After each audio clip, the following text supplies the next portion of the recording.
A recent social media frenzy over a supposed new Air Force fitness test has been put to rest. The Air Force has confirmed that the viral memo, which outlined a rigorous physical challenge, is not an official document. But here's where it gets controversial.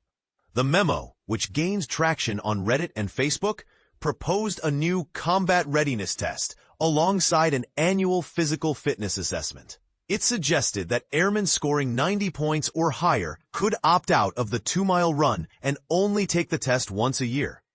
However, Air Force spokesperson Ann Stefanik clarified that the memo is not authentic. Combat fitness tests, a new mandate. The proposed combat readiness test appears to be in line with a requirement set by Defense Secretary Pete Hegseth. In a speech to general officers, Hegseth announced a multi-tier fitness system for the military, including a combat field test for combat arms roles. This system would see troops in combat-focused roles take an annual combat field test, while all other active duty personnel would undergo a traditional fitness test and a new combat readiness test. The latter would involve functional fitness events like weightlifting and buddy carries performed in full combat gear. Hegseth's memo left the design of these tests to each military service with the option to use a traditional fitness test instead of the combat-focused one.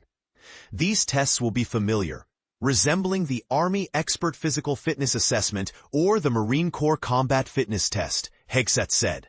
The combat readiness test described in the viral memo included tasks like lifting a 40-pound kettlebell, moving a 180-pound dummy, pull-ups, and carrying ammunition cans.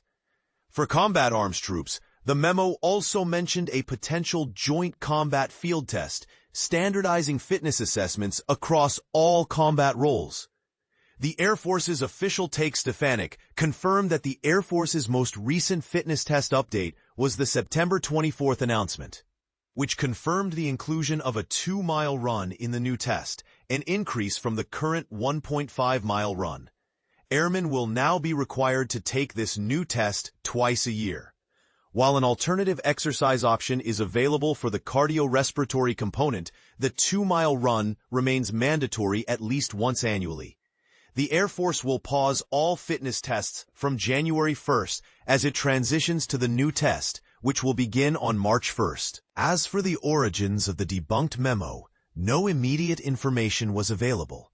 The document appears to be signed by Gwendolyn DeFilippi, a Principal Deputy Assistant Secretary of the Air Force, but lacks a date. A Reddit user shared the document on the unofficial Air Force subreddit after seeing it on Facebook, later deleting the post upon learning of its lack of authenticity.